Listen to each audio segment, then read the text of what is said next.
When you're learning about functions, it is a rule, and this is my definition. Functions are a way of using a rule to take values and then change them. So like the above, the rule was to add 4. So a good way of defining that function might be y is equal to x plus 4. Or in function notation, the result is equal to taking a number and adding 4 to it. Wherever you see f of x or f of something, think y. Think result. Think because of this, that happened. Okay, that is literally what functions are all about. So, in the land of functions, and this is again a real quick introduction, I always think of things as x and y values. This is what they call the domain, and this is what they call the range. Another way to define the domain is input, and range can be output, or you could also say result. So back to my 3rd grade, this would be the domain. Domain doesn't have an E at the end though. And this would be the range. Okay, and listed in a column kind of sort, it would be 2, 6, and 3, 7, and maybe 0, 4, right?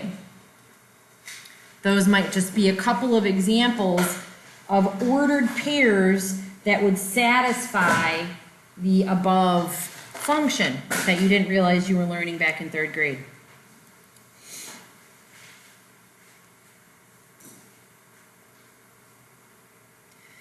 Graphing is done just like how we graphed the other day when we were graphing linear equations and linear inequalities. It is done quite simply the same way. And we're going to do a couple of examples today, and we'll go from there. I got to double check how far I'm going with this today.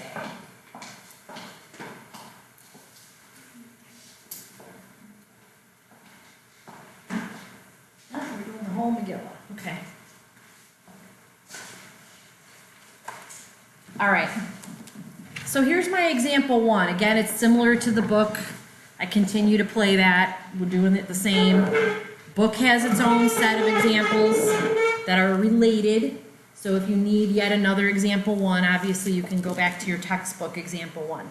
But I'm going to do my own. Here we go. Example 1 says, if you are given this particular function, a function whose value says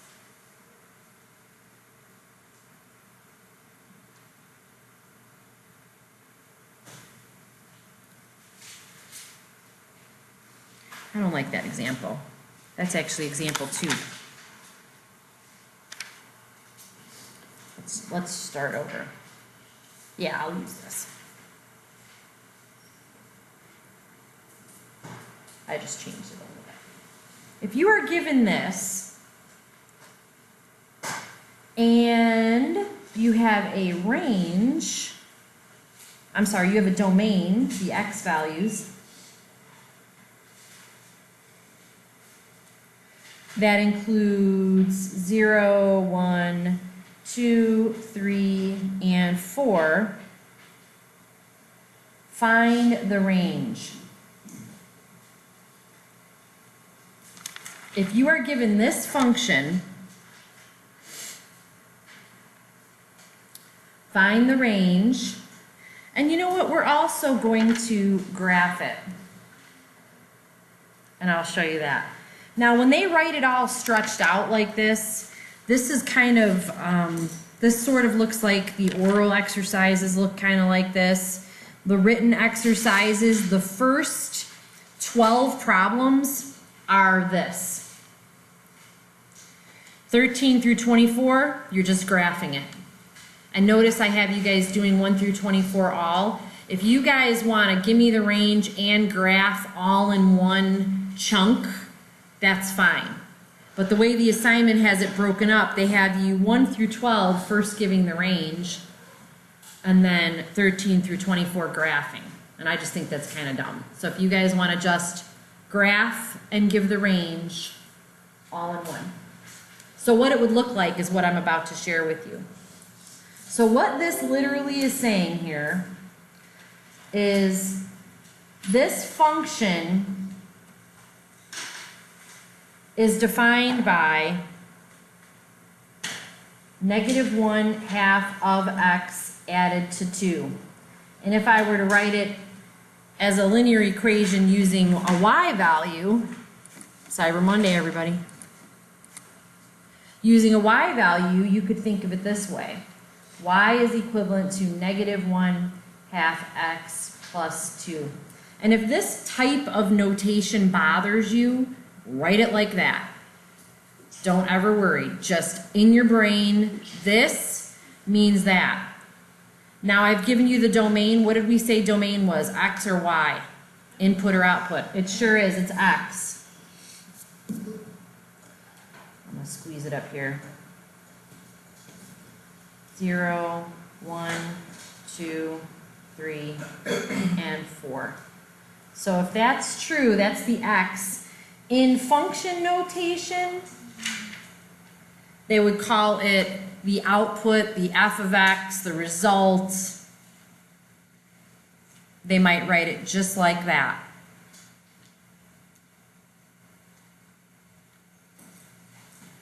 So let's start getting our range values. Remember, this is the domain. This is the range. So plug in your 0. 1/2 of 0 is 0. Add 2 to it, it's a 2. 1/2 of -1. I'm sorry, 1/2 of +1 is what now? 1/2? No. -1/2? Yeah. I know, sometimes it's easier just to put things in a calculator if you can't think about it right at the crack of dawn. Yeah, it's -1/2. Add 2 to it, you should have 3 halves. -1/2 added to 2. Yeah. So -1/2 of that is what? -1? -1, add 2 to it, +1. I hate it when they do half of hard numbers like this. So what's -1/2 of 3 plus 2? Should get 1/2. And you should get 0 here, right? -1/2 of 4 is -2. Add 2 to it, you get a 0. Okay? So to answer the first part of this question, these are the details required. This is the range when you utilize this domain. This is the output when you utilize this input. Okay? These details would be written over here after you put these details over here. Okay? To graph it, we can just make a really small graph really quick. You know what, I'm gonna flip. I can't stand squeezing it. Makes me irritated. All right. So over 0 up to, is that my first point? Yeah. And over 1 up 1/2, otherwise known as 3 halves. Over 2 up 1.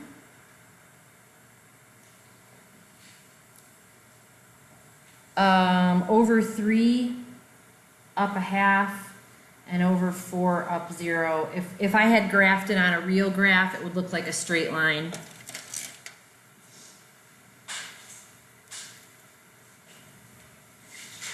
So forgive the poor graphmanship there. And notice it's got a slope of -1/2. Right? 2 is indeed the y-intercept. Down 1, right 2, yep. Down 1, right 2, yep. I just happen to have some extra points in between. But all of the points on this line satisfy this function. Okay? So we have just found the range, which was all those y values, and we've graphed it. So far, so good? All right. Look at example 2 in the book for just a brief second.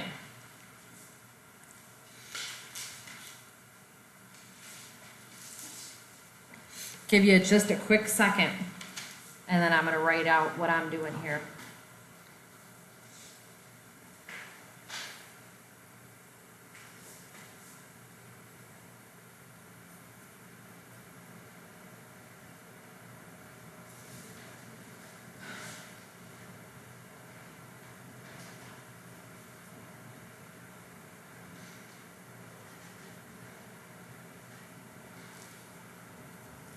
That should be an arrow, 2 + x squared. Okay, if I give you these functions and I tell you, okay, find me then the result of this input. Find me the result of this input. Well, I am going to use the f function.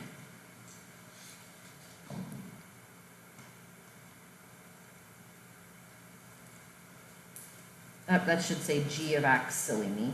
G of x, sorry. I'm going to use the f function. The f function, not the g function. Because the f function is the one they want me to use. Why? Because they've told me, find the f value when you use 10. And when I use 10, plugged in right here, 5 times 10 minus 1, the result of f at 10 is 49. How do I know that? Because I plugged it into the correct function. The result, when I plug in a 10, is 49.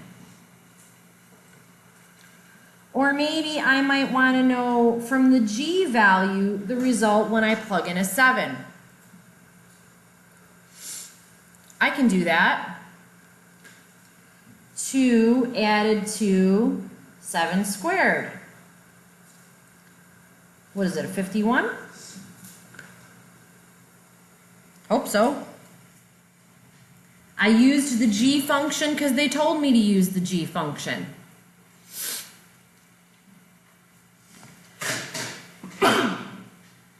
Letter C says, okay, what about the g value of the f value at the number 3?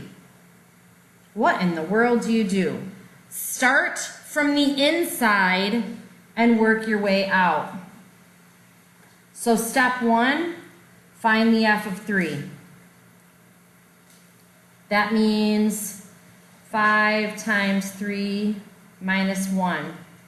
So 15 minus 1 is 14, right? So I have found the f of 3, which is 14. Rewrite your equation or your question now using that result right here. Okay?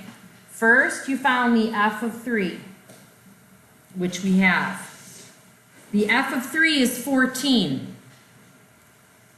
Because now they want to know the g of the f of 3, And we know the f of 3 is 14. We need to find the g of 14. Ugh. 2 plus 14 squared. 14 squared is what, 196? 2 plus 14 squared. So what do you get, 198? So this, my friends, is the answer. The g value of the f value of 3, which is the g value of 14, is that. D, we're going to practice that one more time. Something kind of similar. The f of g of 3. Notice it's the same number, right? It's still a 3, but we're first finding the g value at 3 and using it to find your f value. So the g equation is 2 plus x squared. So 3 squared is 9, which is 11, right?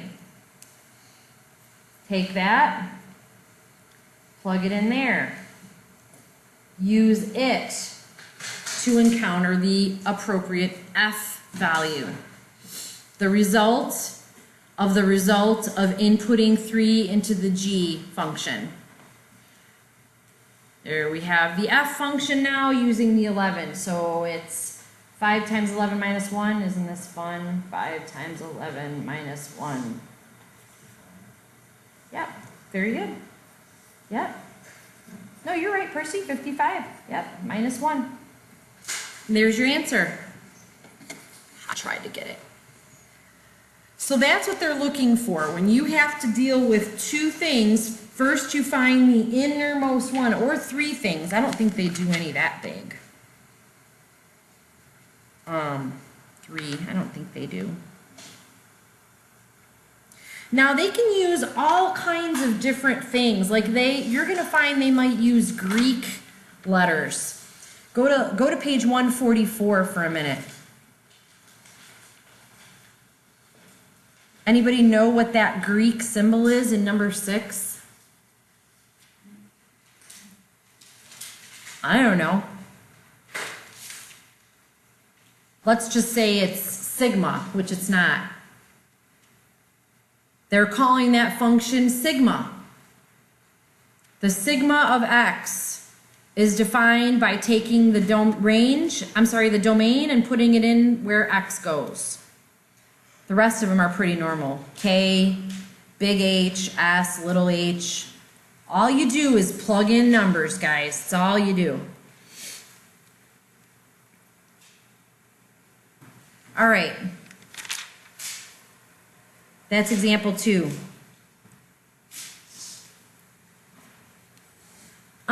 Examples 3 and 4 we're actually gonna get to later. I want to try one more thing with you guys. I want to try something like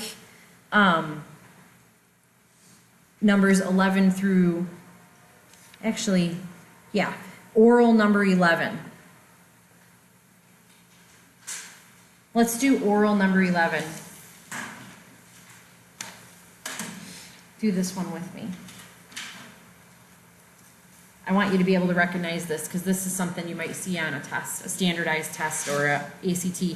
Give the domain and the range based on the graph. Well, all you need to do is put your x and your y for each coordinate. So I see -2, -2, 1, 2, 3, -2, 3, -1, 3, and 0, 3. Am I right? And then I see 1, 1, 1, 2, 1, 3, and 1, 4. So your domain and your range, if you are asked those questions. And you'll see it like this. Domain and they would write, -2,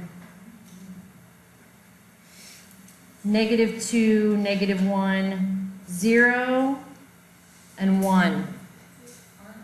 Wait. Yeah, it's supposed to be 2, 1, 3, 1. Whoops, see, I have these all backwards. So that's 1, 1, 1, 1, 2, 1, 3, 1, 4, 1. Thank you. So domain 2, 0, 1, 2, 3, and 4. Yes, please interrupt me if I do something stupid. The range